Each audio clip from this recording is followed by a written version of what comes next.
Shalom saudara-saudara yang dikasih Tuhan, jumpa lagi di Iconic Men's Ministry Bethany, Sydney. Masih dalam program Prayer and Fasting, hari ini adalah hari keempat. Dan pada kesempatan ini saya akan share tentang satu buah pertanyaan yang cukup populer, yaitu untuk apa kita dipanggil, atau untuk menjadi apa kita dipanggil. Oke, tentunya ini akan ada hubungannya dengan salvation, keselamatan. Nah, mungkin saudara pernah dengar ada orang yang berkata, saya sudah selamat, yang penting pada saat saya mati saya tahu saya masuk surga. Apakah itu benar? Tidak salah, tapi jangan lupa, itu bukan akhir dari segalanya. Mungkin ada orang berpikir keselamatan udah selesai, semuanya selesai pada saat kita selamat. Sebetulnya itu adalah sebuah awal perjalanan kita dengan Roh Kudus bersama Kristus Yesus.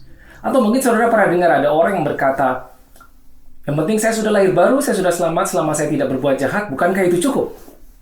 Sekali lagi, tidak salah, tapi juga tidak 100% benar, karena ada hal-hal yang harus kita lakukan setelah kita lahir baru. Dan pertanyaannya, apakah itu? Nah, untuk menjawab pertanyaan di muka tadi, untuk apa kita dipanggil, untuk apa kita diciptakan, kita harus kembali ke buku Kejadian, kitab Kejadian, saat kejadian di mana Allah Bapa menciptakan manusia pertama. Saudara boleh buka Kejadian 1 ayat 26, yang pada saat itu, Bapa menciptakan manusia yang berkata, mari kita membuat manusia yang sesuai dengan rupa dan gambar kita. Ingat itu saudara, cerita itu sesuai dengan rupa dan gambar. Maksudnya apa? Sesuai rupa dan sesuai dengan gambar. Ya. According to our image and likeness, dalam bahasa Inggrisnya dikatakan demikian.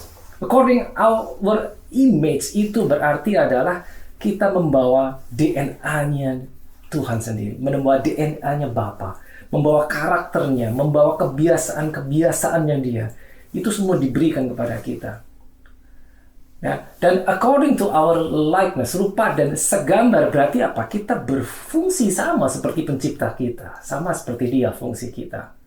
Nah, itu seharusnya menjawab pertanyaan untuk apa kita dipanggil atau untuk menjadi apa.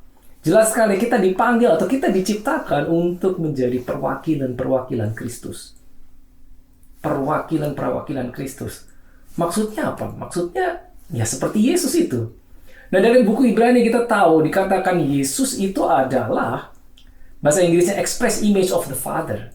Berarti persis Bapa, seperti Bapa. Yesus itu persis seperti Bapa. Nah, kalau Yesus persis seperti Bapa dan kita menerima Roh Kudus, Rohnya Yesus, berarti kita harusnya persis seperti Yesus. Saudara lihat, kalau saudara baca di Alkitab, selama pelayanan Yesus di atas muka bumi, kebanyakan dia adalah menyembuhkan orang sakit, mengusir setan. Berarti kita harusnya melakukan hal yang sama. Oh, nanti dulu, mungkin orang yang berkata, loh, maksudnya apakah saya juga harus menyembuhkan orang sakit? Apakah saya juga harus mengusir setan-setan? Ya, benar. Apa itu nggak terlalu besar? Sebentar, saya bukan Tuhan, saya bukan Yesus. Apakah saya bisa melakukan seperti itu? Yes, jawabannya bisa. Kenapa? Karena kita sudah lahir baru, berarti kita menerima Roh Kudusnya. Roh Kudus hidup di dalam kita.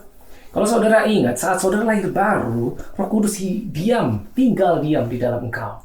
Seperti Yohanes 1 ayat 12 yang berkata, barang siapa percaya kepadanya diberinya kuasa untuk menjadi anak-anak Allah. Kata kuasa di situ yang berarti dalam bahasa aslinya dikatakan exousia atau otoritas. Saat kau lahir baru, kau punya otoritas menjadi anak Allah, dikatakan demikian. Dan pada saat kita dibaptis dengan Roh Kudus, ya seperti di Kisah 1 ayat 8, Kisah 2 ayat 4, hari Pentakosta, berarti kita menerima kuasanya. Nah, dua hal itu saudara, kita menerima kuasanya dan kita menerima otoritasnya. Dua-duanya penting, bukan cuma kuasa tapi juga otoritasnya. Pada saat kita menerima kuasa, kita harus punya otoritas untuk mengoperasikan kuasanya itu. Sebagai anak-anak Allah, kita punya otoritasnya. Saat kita dibaptis Roh Kudus, kita menerima kuasanya. Bukankah itu luar biasa, saudara? Jadi sekarang kita tahu bahwa kita bukan orang biasa.